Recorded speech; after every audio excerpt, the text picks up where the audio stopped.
This is Beyond the Bell Tower, where an elite group of North Carolina State University students give us a behind-the-scenes look at their steps to success and show us how they attain even their lofty goals. These students, who are in the top 10% of the country, are active in Student Support Services at NC State, a nationally recognized program designed to provide support for low-income, first-generation college students. Nationally, this population has an 11% graduation rate within 6 years.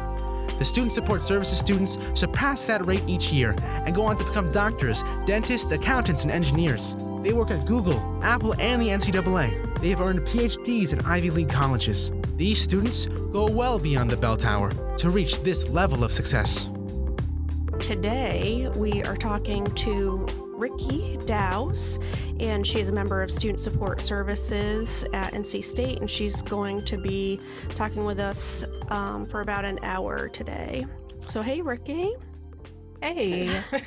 So it took a while for us to get together, and now we have only found time on a Friday afternoon.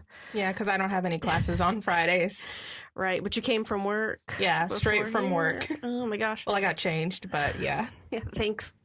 Well, at least this isn't a video recording. Yeah, no.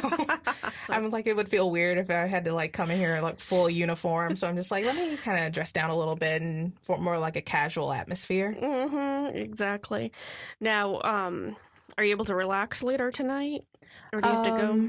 I'm pretty sure, yeah. I have a swim lesson later, and that's going to scare me to death because I'm still deathly afraid of water. But good for you, though, for conquering that fear. Yeah, I'm trying. I'm almost going to be 21 here soon. Mm-hmm. And it's at 21 years old, I should probably know how to swim just in case. Right. And so that was my New Year's resolution, and I'm finally taking care of it at the end of the year. Well, good for you, though. So do you do that on campus? Yeah, at the Carmichael gym. They have private lessons for relatively cheap. You can get they're student instructors who help you out. So they're the same age as you, and they're teaching you how to swim versus me going to the YMCA and having, some older person teach me how to swim alongside a bunch of 4-year-olds. Right. Blowing bubbles, getting your face in the water. Oh, that's cool. No, good for you. Good for you. And that actually is a great introduction, because one of the things that we were going to talk about is, being overwhelmed with so many responsibilities, and there literally being no work-life balance, you know, as a college student. It's like the work-life balance is almost like a unicorn. It doesn't, it's a fantasy. It's a figment of our imagination. But if you'd like to, what do you think everybody should know about you if you want to introduce yourself? Well, let's see. My name is Riki. I am a junior here at NC State studying communication with a concentration in media. I am also a dance minor. I finally did my paperwork for it yesterday. So I've been saying I'm a dance minor for the last 3 years, and then finally signed the paperwork yesterday. So now I'm officially a dance minor. And congratulations. Thanks. And I am a student in TRIO Student Support Services, as well as the new media production assistant for Beyond the Bell Tower. Mm-hmm. So this is my baby. Yeah.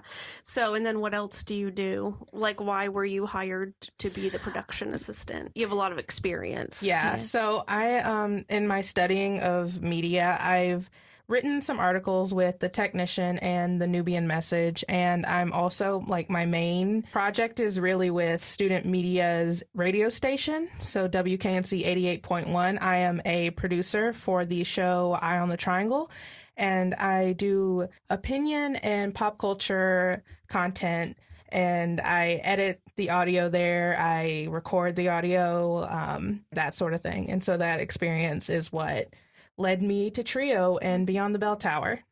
But I think what's an interesting story is actually how you got involved in student media. So do you want to share your story, your path to student media? Sure. So my freshman year, I wasn't really sure what I was going to do, where my little community was going to be when I got here, as, the case with most freshmen. And so I actually started out wanting to be in the marching band, and that did not work out at all, which freaked me out because I had never really been rejected from anything before.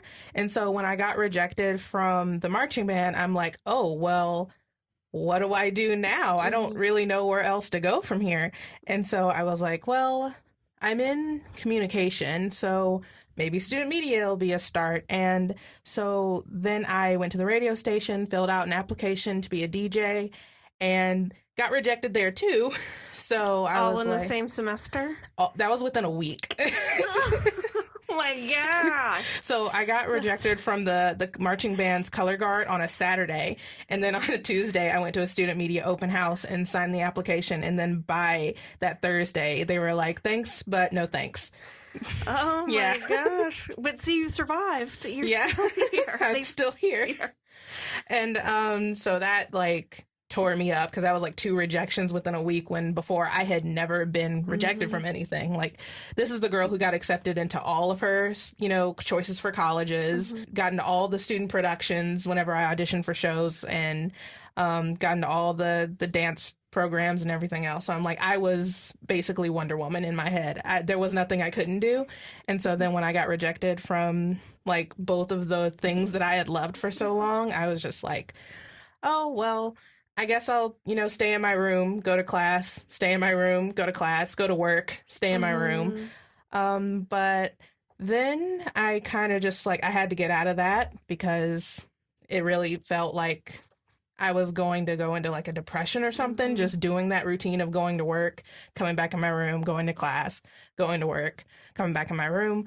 So I just kind of hung out with the people at the radio station, like went to all their events. They have concert on the lawn on Fridays, and then they have a lot of promotional events where DJs go to. And so hanging out with a lot of the people in student media actually gave me a chance for them to get to know me better, and I got to know them. And at the same time, it also like opened my eyes to the fact that I didn't want to be a DJ in the first place. So I kind of figured out where I was supposed to be. And that's when the following year I learned about Eye on the Triangle, which was Eye on the Triangle is student media. I'm going to edit all of this out. Oh, this isn't fair. You need to leave this part in. So you're listening, and part of Ricky's job is to edit the podcast. So actually, I didn't think about that. Yeah. That is not fair. I'm just going to edit all of that out where I'm stumbling. So yeah, Eye on the Triangle is WKNC's it's a news show basically about all the things happening in the Triangle area, NC State's campus, and also like around the world. And I figured that was more my speed than just being a DJ, you know, pressing play on a song, pressing play on another song, and that sort of thing. I get to put more of myself into my production. And so like the next year, that's when I started working for WKNC. Now, how did you know to like that it would benefit you to hang out with the people in which you were rejected? I mean, because that's brave, one. And so, you know, I commend you for that. But how did you even know, like, that was your way in? Was, like, reaching out and kind of, like, adding yourself to that group? Well, I know a lot of people always say when it comes to, like, anything in general, whether it's, like, a job or like an organization, it's never what you know, it's who you know. So I'm just like, if I can get to know the people in student media and they get to know me, then the next time my name comes across a desk with my application, it's like, oh, I know this girl. She's good. Let's let her in. Yeah. So that's the important distinction that I think you made, was that you knew you were different from the application. Because they rejected your application. It's like, no, they rejected my application. They didn't reject me. Yeah. And I think people, it's an important lesson to know. Because sometimes you can't put all of yourself on an application. And so that's what makes it hard sometimes for anyone, like a hiring manager or anyone else who's just looking over these applications, letting people in. It's like, if they don't know you, then they're just going off of what's on this piece of paper. And you can't put everything on that piece of paper. So... Yeah, and it's because they rejected your application doesn't mean they're going to reject your help. Because the other thing is, were they really going to hire you as within your first 2 weeks on campus? Yeah, that was another thing. Because it's like a freshman, it's like, you don't know what you're doing. I certainly didn't know what I was doing. So it was like, Yeah, I don't really know the ins and out of radio, so what exactly qualifies me to work at a radio station, college or otherwise. So I guess volunteering with them for as long as I was gave me the experience to, like, first of all, figure out what I wanted out of them. Because it turns out if I had been chosen to be a DJ, I would have hated it because I didn't get to, like, talk or have my own personality in anything. I was literally just going to be playing music and then, you know, doing ads in between. And I was going to be miserable doing that. So that gave me time to figure out what I wanted to do at WKNC and also give myself time and them time to get to know each other. No, that's great. And I think that's a huge message is that, you know, if you get told no, it doesn't mean that you should have been told no. You know, it's just... it's not no permanently, it's just no right now. Especially on campus where you have so many opportunities, you know, to meet people and find out. Yeah, you didn't even know the position existed probably when you applied. Yeah, no, I didn't know anything about Eye on the Triangle. I thought it was just like you get to play music and then, like, you know, maybe here and there were some segments where people had opinion stuff or, you know, something like that. But I didn't know anything about an actual show, which is like right down my alley. So Yeah. Good. Now, when you had the negative time, the bad time of, you know, just going to class in your room, did you have a support system or did you talk to anybody or were you completely isolated? I think I was like pretty much completely isolated because my freshman year roommate and we didn't really get along that well. At first we did, but then she got a boyfriend and then so she kind of started hanging out with him more and that was her focus. And so then, like, because we were both freshmen, so like those first 2 weeks on campus, it was like, okay, this is my priority now. And so I pretty much stayed in my room by myself most of the time. Didn't really know a lot of people on campus at that point. And as, you know, far as my parents go, I didn't really like worrying them about what was going on at school. They like to think that I have a lot of stuff under control and I don't like bursting their bubble. So most of the time I'm just like, oh no, everything's fine. It's good. Yeah, because it's hard to let people know, like as the family hero. Yeah. You know, it's like I can't, you know, how can I not be the family hero? My family needs me to be the hero. Basically. Yeah. You're there to be successful. Exactly. Like I had never failed at anything before. If there was anything like my family could say about Riki, it's just like she is always getting something done. She's successful. She knows what she's doing. She's got it under control, which for the most part, they're right. I am a control freak. So most things I have a handle on.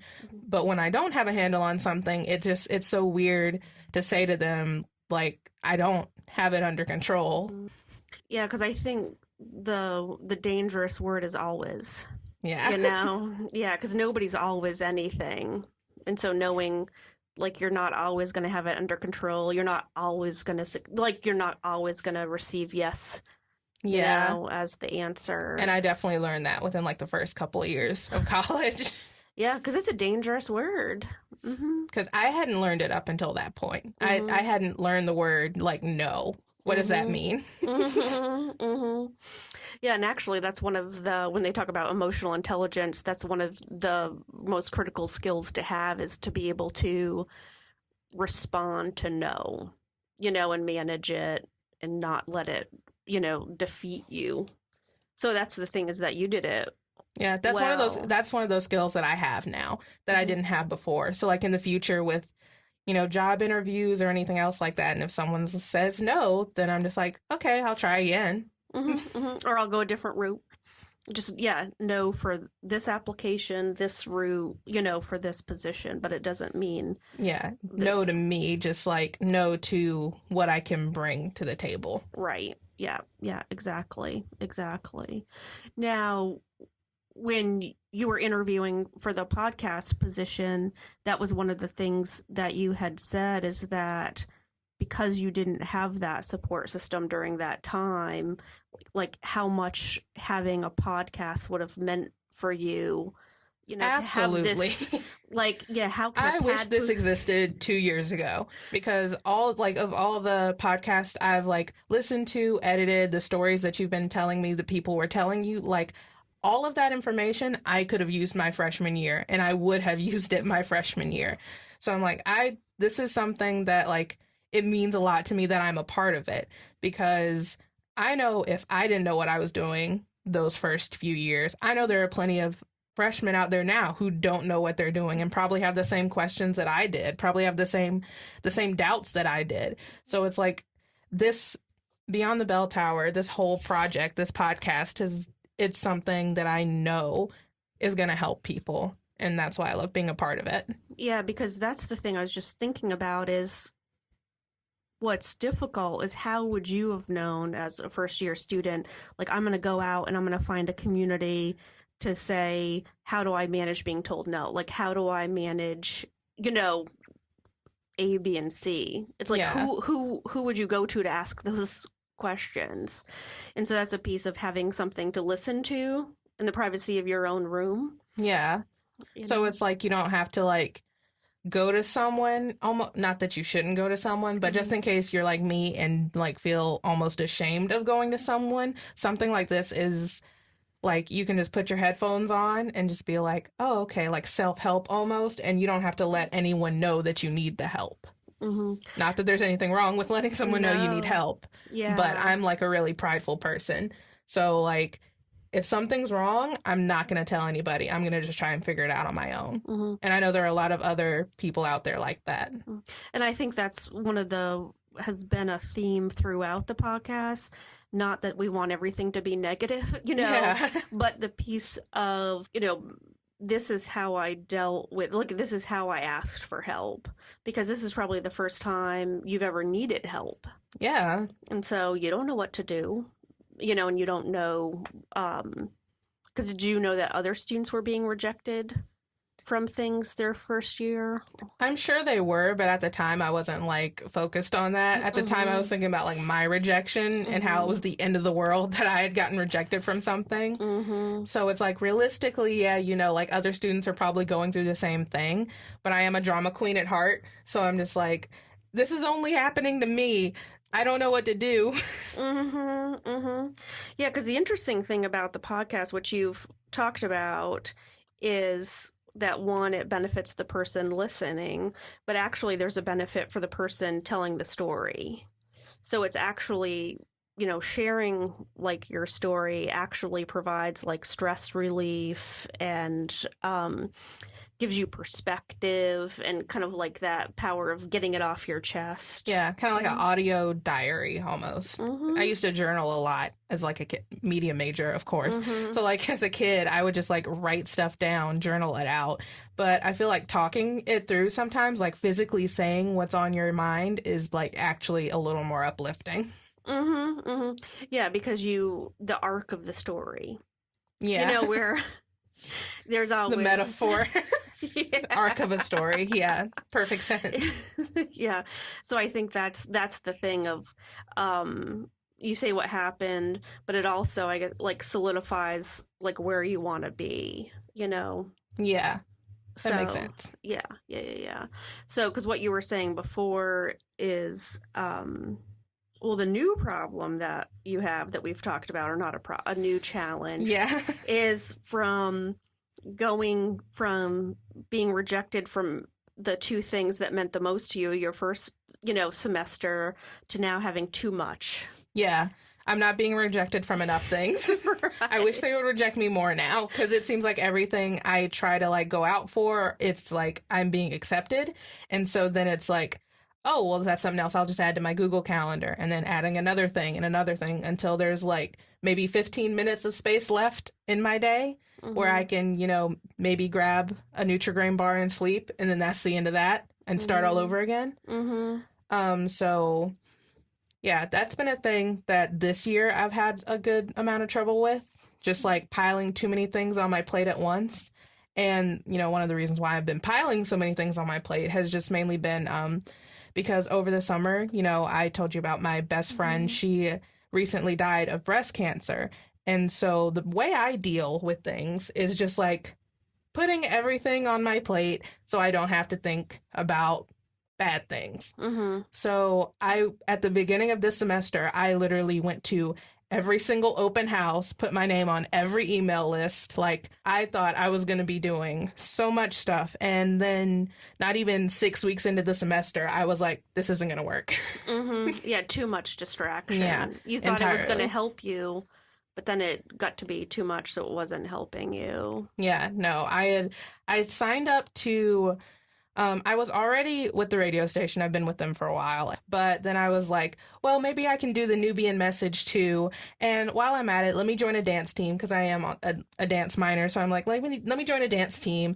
And then I also got started with TRIO. And then I also decided I was going to get into, Greek life. So I'm just like, there's so much I'm going to do. And then all of it at once did not work out. Why do you think it didn't? I mean, I'll tell you why I think it didn't.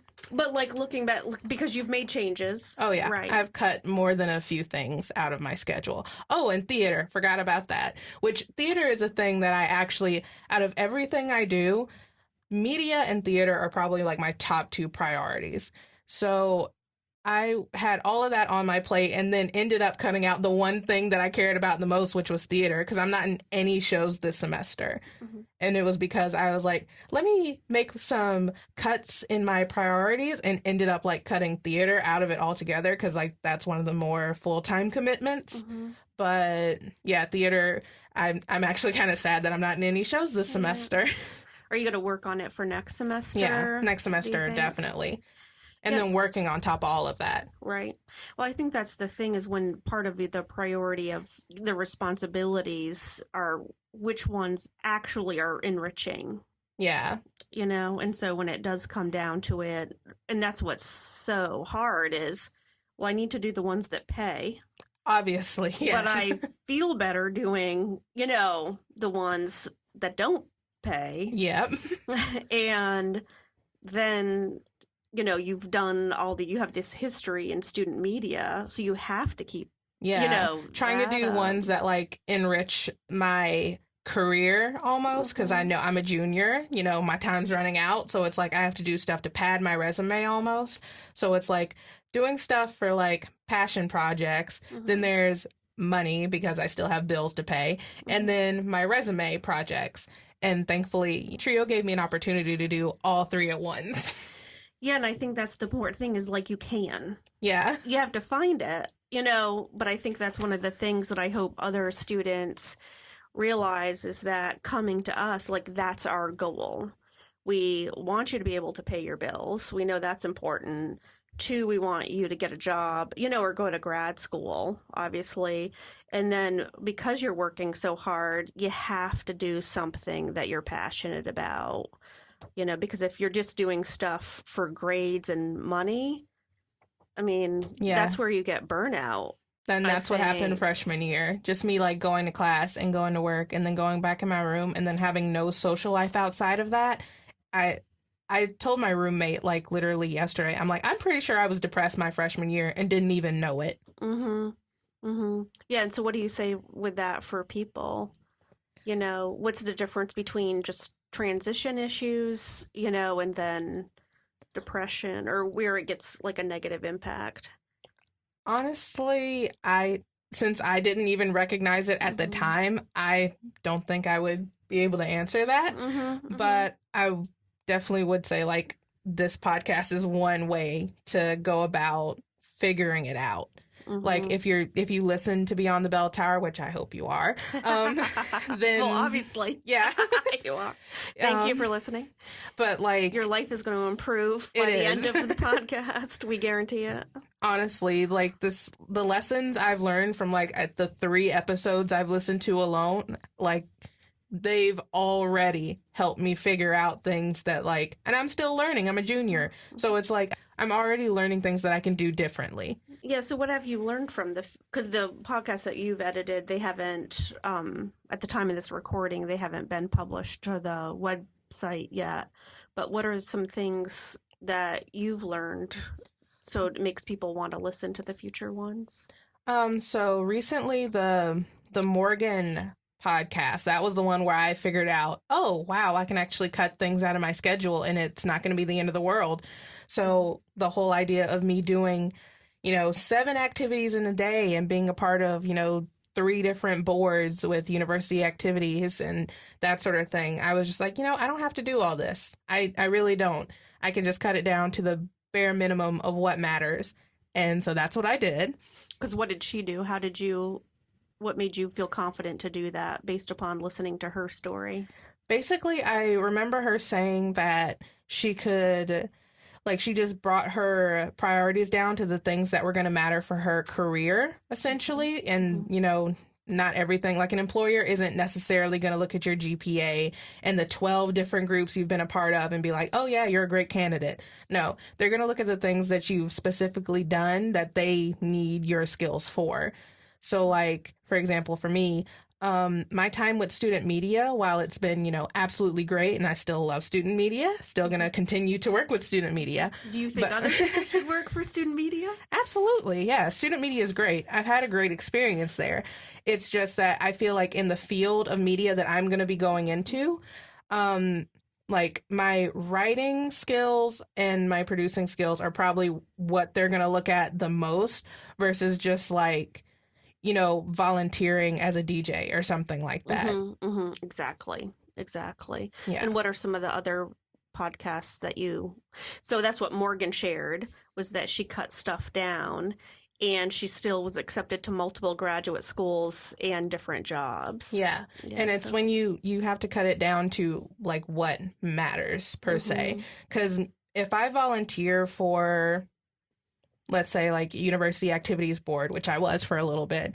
And so if I volunteer with their boards, it looks great as this little side thing I did, but that's not going to matter in the long run in my field of communication. So that's where stuff like the work I do with student media or Beyond the Bell Tower comes in, because it's oh, you actually know how to produce content.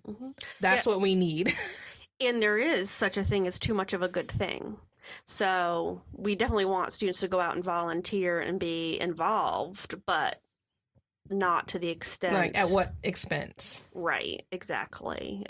So it's one of those things of figuring out of your day, is it 10% volunteer, 70% academic, et cetera. Yeah. Or when it ends up being 40% volunteer, 20% academic. Yeah, no. And at the top of all of it is going to be academics, because I still have to get this degree. But also, like Morgan was saying, an employer really doesn't really care about your GPA. If I was going to grad school, then it might be a little more, important that I pay attention to that. But my philosophy with because I did put so much emphasis on school in high school, my academics were everything just to get into college. But now that I'm in university, it's my GEPs, as long as I'm passing them, I'm good. But it's the classes that strictly pertain to my major, like television production or digital video production, those sort of classes, I make sure to ace those. Right. Yeah, because you can't get a C- in TV production and then apply for a TV production job. Yeah, then they're well, do you know how to produce a television show? And then what was another podcast that you listened to? Let's see, what was the other podcast I listened to? Recently, I listened to Bradford's, and he talked a lot about mental health, and that's when I was just I think I was actually depressed my freshman year. Because he was talking about what mental health looked like and what his mental health looked like throughout certain parts of his life. And so when he was describing some of the feelings he had and some of these him just going back in his room and not interacting with anyone, I'm I really think I was depressed my freshman year and didn't acknowledge it at all. Yeah, because I know that there's this image that people have in their mind of who's depressed and what depression looks like. Yeah. And so it's always worse than what you're feeling, so you never really think that it's as bad. Maybe I was it didn't seem oh, I'm not depressed, this isn't that bad, I'm just in a funk or something that.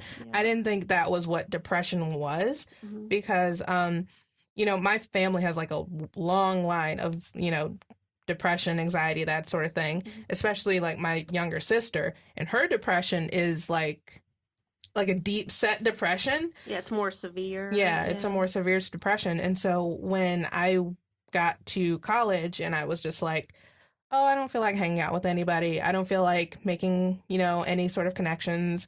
I'm just going to sit in my room. Right, so it almost sounds like a choice. Yeah. Like I'm choosing not to leave in my room. I'm choosing to lay in bed when actually yeah, it's not really a choice. I couldn't make myself get out of bed sometimes. Mm-hmm. Yeah, knowing it's just that happens with transitions, different environments. And that's what I thought it was for a good bit. I thought I was just having a hard time transitioning, which that could have played a role in it, most likely, because I thought I was going to transfer schools. I thought I was maybe unhappy with the school or that I was unhappy with the environment.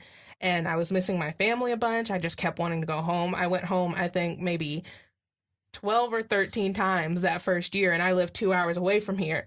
So, do you think you should have gone home? Because we have students that's pretty common. Like, if things are rough when here. things are rough, your family is going to be in some cases, because not every family is the same. But in my experience, it was the best choice for me to go home, get a hug from my mom, go out driving with my dad, because we just sometimes ride around town and just talk. And that's what I needed to make me feel better. But then when I would go back to school, I'd be sad again. So, your family is probably going to be your best support system, depending on your family and how close you are. But yeah, it's knowing that, making the right decisions for you and, trusting your instinct. If you were like, I need to be with my family. Yeah. And I'll be with my family on the weekends so that I don't quit school. Yeah. Right? If that's what you have to do to not quit school or leave or anything, that I would suggest doing that before quitting. Yeah, because it also brings up one of the solutions to burnout is self-care. And I kind of laugh about that, self-care. So I was glad that you did. I mean, because that is self-care. It's I'm going to go, be loved and be nurtured and supported, so that I can come back and do what I need to do. But I think a lot of students, they don't, can't do that for whatever reason. And like you, with working, school, jobs, interests, and I'm glad that I'm so happy for you that you're doing the swimming lessons, because that's self-care. So how do you manage self-care when you don't have any time? You don't have any money. You don't. Yeah. So excellent question. One that I haven't completely figured out myself yet, just because, like I said, I do a whole lot of trying not to have time situation, just because I don't like thinking about my problem right now is the situation of grieving my best friend. And so I don't like having free time to think about all that. So I feel like my way of self-care right now is just to go to sleep. And then that's my self-care moment when I take a nap in the middle of the day, or going to bed super early at night, going to bed at 7 and then not waking up until the next morning. I think those are my moments of self-care. But in general, if you don't have time to take care of yourself, or you don't feel like you have time, one of the things I'm going to say is basically, cut some stuff out pretty much, which is what I had to do. And even after cutting some stuff out, I still don't have a whole lot of time, but I have time for the things that aren't going to stress me out if I don't do them. Right. Yeah. Right. So taking the time to make sure that if you are busy with a bunch of stuff, make sure one of the things that you're busy with is something that you are absolutely in love with. So next semester, I know is going to be a train wreck because I'm going to be getting back involved with theater. But, those 4 or 5 hours a day, 7 days a week, I'm going to be doing something I'm passionate about. Yeah, and that's definitely different than in a dead-end job that you hate, and going to work every night and you hate your job. You get paid for it, but it's it's almost not worth it at that point, which is why I'm so glad I found TRIO and I have this job with TRIO, because I'm getting paid to do something I love, I'm passionate about, and it's it's like I'm not miserable. Mm-hmm. So what have you seen for other people on campus, or what other ideas do you have for students who don't know what to do? Like, I didn't know there was, swim lessons that were affordable for people. What do you know about on campus, or what people have you known that do small things, that make them feel better, that are doable for a college student? I think I've gotten like most of my information just like going to the gym half the time. So like I wouldn't have known anything about the swim lessons here on campus if I like every year, because I know if I'm not going to work out if no one tells me to. And I know that's a good part of like mental health, physical health, is to make sure you're going to be able to work out. So every semester I take a health and exercise class because I know the instructor is going to make me work out. And so that's free after 12 credits. I mean, exactly, you're not paying for that. Mm-hmm, I'm not, I don't pay for that. So it's like every time I go over there, they have like some sort of promotional event here or there that's going to, tell you about what's going on. And so they had a flyer at one of those events over there, and it had the private swim lesson flyers. And I'm like, oh, okay, that's cool. I probably need to learn how to swim before I graduate. Because if I don't learn here, I'm not going to go learn, once I graduate. Because in the like environment of college, it's like it's all about like learning new skills. So it's like I'll learn while I'm here, because once I graduate, I'm going to be working a full-time job. Like I'm not going to have time. Nor am I going to want to learn, like, at 25 years old, how to swim. Well, and also, I can't even imagine how much it costs for a private swim lesson, Yeah. At a swim club. At a swim club, at the YMCA, anything like that. Because it's already more expensive. When I looked into it at, like, my local Y, it was like, no. Absolutely not. I don't make that much. Right, exactly. Well, and you're already paying for student rec services through your student fees. Yeah. So you own the place. Pretty much. You're paying for it. So, yeah, you need to definitely use it for sure. And what else have you seen people do for self-care? Self-care, let's see. I know, like, in general, since I am so busy all the time, I, like, go to all sorts of, like, events on campus. So if you see something out there that you're interested in, that you kind of want to get involved in, that you think is going to be something you're passionate about or you love, you can probably like just check it out or email anybody in general, because there's the different club emails. I had to actually look that up like last week because I want to get involved with gymnastics club. You just told us that you were cutting down. I am, but like no, you're lying. I cut down on the things that I didn't need. So gymnastics is going to be next semester? Yeah, that's going to be next semester because I want to, choreograph more with my dance minor, because right now it's very instructor-wise. I'm learning how to dance, but I don't know how to choreograph. So I feel like gymnastics club's going to be a good, like, element to add into my choreography.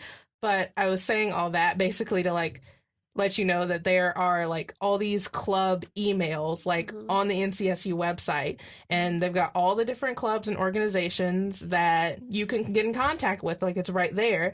And you can just, email anybody really about like joining something that you think is going to, like, you're going to look forward to at the end of the day. Yeah, because I had a student, she did the Disney movie club. And so they watched the Disney films, I think like every other week, and they sang along to the songs. Yeah. She just loved it. That's therapeutic. Karaoke night at Tally One Earth Lounge. That is therapeutic. They have one once a month at the beginning of the month. It's like usually on a Friday, 7:00. You just go in there, sing a couple songs. That's therapeutic. So how do you do all this if you have like social anxiety? And so I'm not even talking about you specifically, but I'm thinking about students who are like, I am not going to karaoke. Well, at one point I definitely had social anxiety. Like I didn't really know how to like get out there, put myself out there. What advice would I give younger me? Exactly. If you have friends that aren't, socially anxious, or friends that are going to like push you to go out there and do certain things, then I would like suggest using them as like your shield almost, and like have them kind of sort of bring you out into society almost. But Yeah, that would probably be the extent of my advice with that one. Because if you're really socially anxious, nothing really is going to get you out there other than like a support system of friends like telling you like, get out here. We need you to come out. Yeah. And I know actually a couple of students really enjoyed the course requirement of having to go to different events for course credit. Yeah. So that made them, it's like, well, I'm here for an academic reason, you know, kind of having another reason. My freshman year, I had a class that like made me get out like that. I think it was Introduction to College of Humanities and Social Sciences. And he made us go to like 4 different events in one semester. It was like, I don't care which ones you go to, just go to 4. And so I would just like go to those, and then like the people from my class would be there, and so I'd sit with them and talk with them and get to know them. And so that's like a plus to that, because not only are you getting out there and being out more and getting more comfortable being out, you're also networking. Exactly. And I think the thing, or we hope with TRIO events, is that, you know, it's usually always a small group. You know, we're there, the friendly staff, and they're planned to be fun and interactive, you know, and from my opinion, all the SSS students are, you know, fun, good, welcoming people. I've been to like so many TRIO events so far, and already I love this community, and I wish I knew about it years ago. But I do think it is important for people who, you know, because I do have students who have 3 jobs, school, and all those jobs are off campus. Oh, God.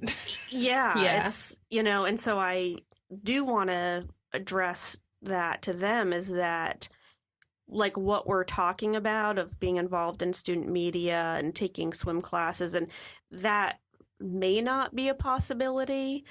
And just know that it's not just you, because actually there was a study where they had students list like everything they had to do that was a responsibility. You know, schoolwork, class, studying, meeting with instructors, the required that they all say that you have to have. You have to have leadership, research, study abroad, volunteer work, you know, stuff for your career, everything. Like there's almost a checklist to it that you just have to like do all this while you're in college.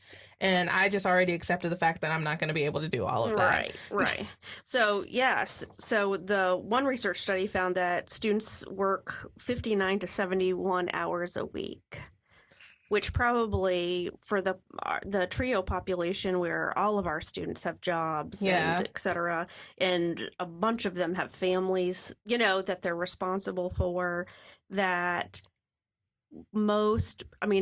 every person you would ever talk to would say working 71 hours a week is harmful to your health. Like, you have to stop. Yeah. And so I think that's the piece of, there is a negative consequence. It doesn't feel good, you know, to work that It'll burn much. you out. Because I know I was working close to those many hours like my freshman year. Didn't even really need to be per se. It was just like this paranoia I had, because my family and I have always had problems with money.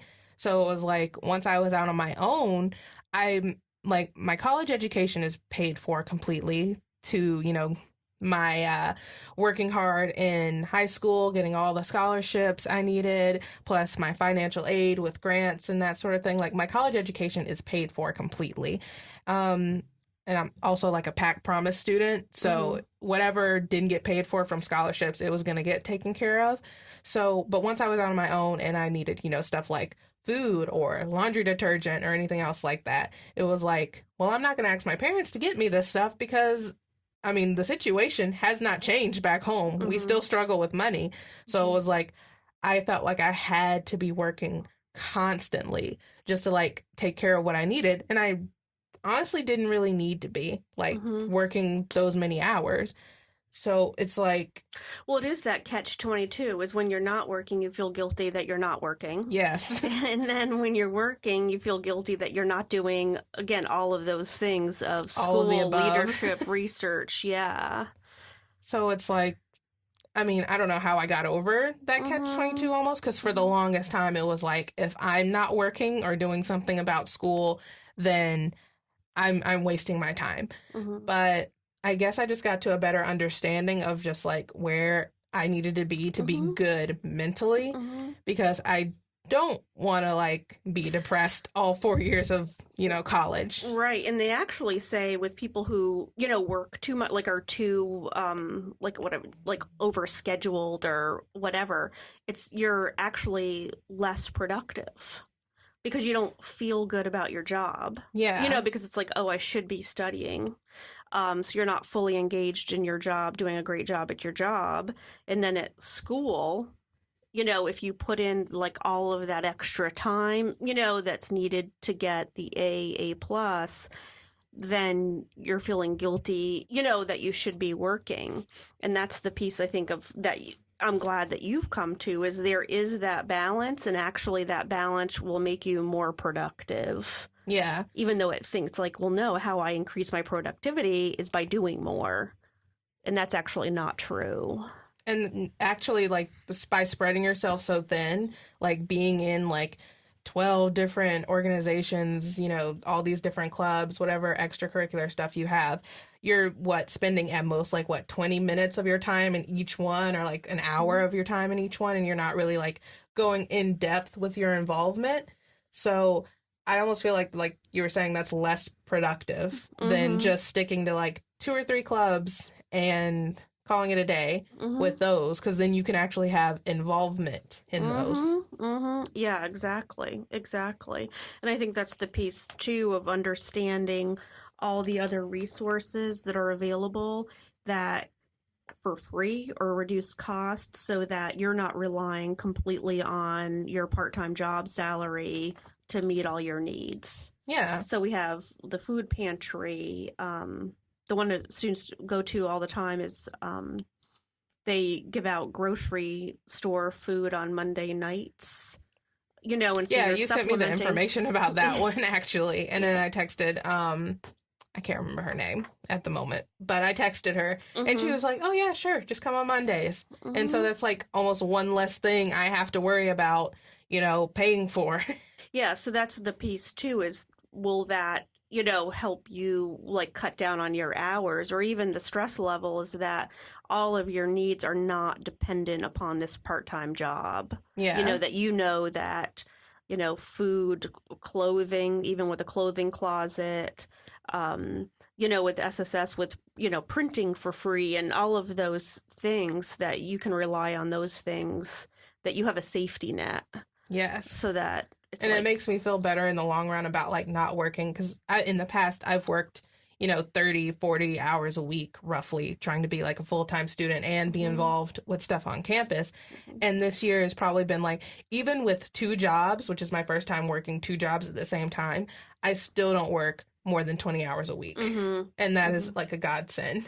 Yeah, and you're getting professional experience, and your pay rate is okay. It's better than, anything I've ever worked off campus. So I appreciate that. Yeah, and I think that's the benefit of having an on-campus job, is that a lot of times it pays a lot more.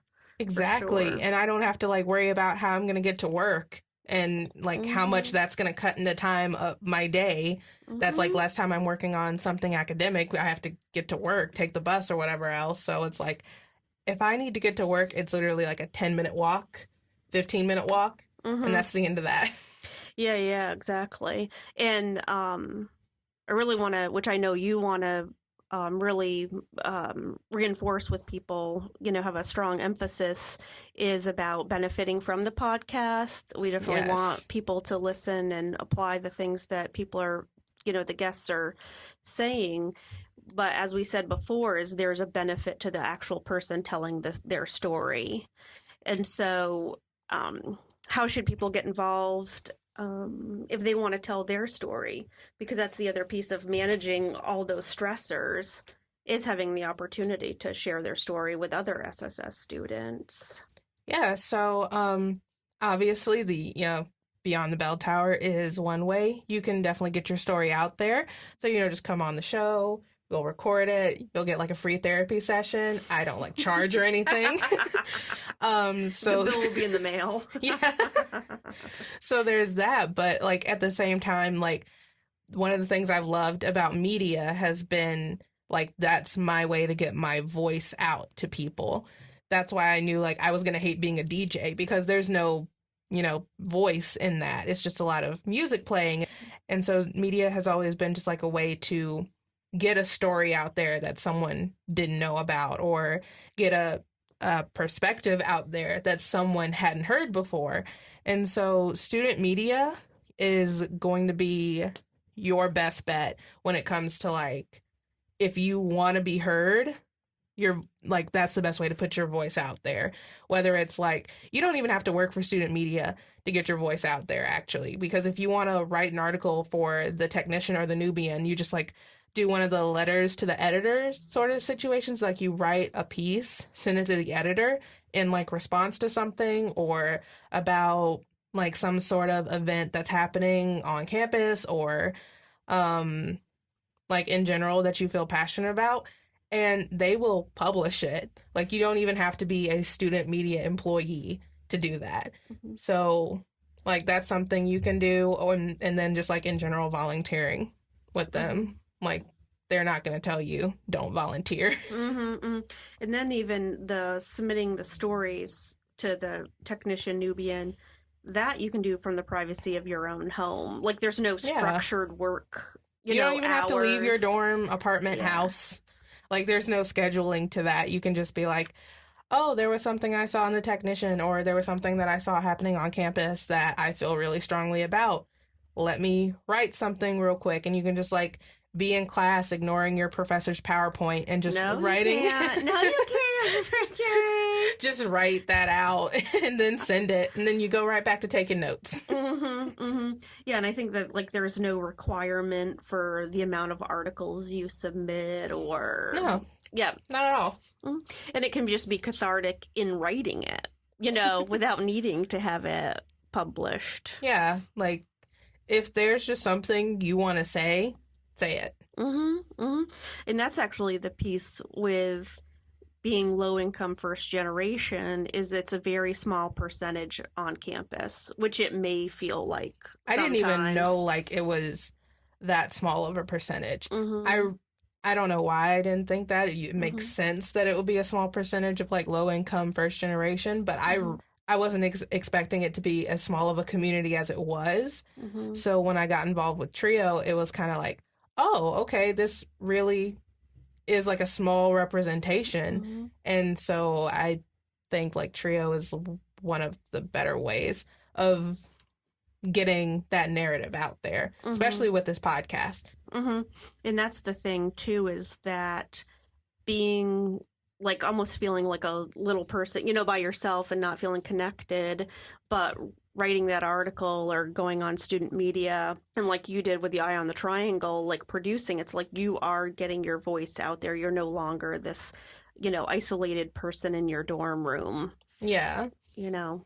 Because I feel like once I did get involved with student media on, like, a more, like, a deeper level, that's when I stopped feeling like I was alone most of the time. Because I'm like, someone's out there listening to this story that I've produced and my opinion on it, and they're hearing it and they're like, I am not the only one who thinks this way. Finally, someone else.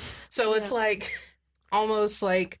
And how good does it feel when somebody agrees with, you know, you find people that agree with you. And exactly, like... especially if you feel like you're the only one who thinks that way. So that's where, like, I could just go on and on about student media, because that's another one of my passion projects. But it's like, putting your story out there is like, it's going to have people connect with you. You're going to connect with them. And then you're all going to be, like, more powerful with a collective voice versus, like, a singular voice. Because it's like a personal experience. Because I'm just thinking of kind of shame. It's like, I'm not going to say these things. You know, like, did you ever have that where there was things that you didn't want to put out on student media, or that you read in articles and you're like, oh my God, I can't believe they just shared that? Or I think that there are definitely, like, certain things where it's just like, well, I guess it's the thing is, like, sometimes when people put themselves out there, it's actually, they're viewed as brave, you know? Yeah. Where it's... Because it's like, you're bold for putting it out there almost, because it's like, you don't know what reception you're gonna get for it. in general, though, I guess I've always been like super opinionated. So usually I will hesitate on some things, but at the same time, like as an African American woman, I can't afford to not speak about some things. Mm-hmm. So it's like, even if I hesitate on some stuff, I'm still putting it out there. Right. Because someone else needs it. Some form. Yeah. Yeah. And it might not be student media, because I know student media, has to adhere, a lot to the university's policies, and I like respect that, because I know they've got a business to run. So it's like, I have, for when I can't put something a little more controversial through student media, I also produce my own podcast and have my own blog website to where I can put stuff on there and someone else can see it through there. Yeah, exactly. And I think the other piece too, like for being on our podcast, is you don't have to have it all together. Yeah. Right. I mean, it's not like we only are looking for people who've become success stories and are no longer stressed out, no longer make, you don't decisions. Have to have it all together to like be, anything really at NC State, whether that's in getting involved with student media or getting involved with TRIO. I don't have it all together at all. I'm still a huge mess. So I'm still like working on things, and this podcast is like already teaching me new things that I've been listening to. So, like, just come as you are, essentially. Yeah, because everybody has a story that may literally change the life of another person.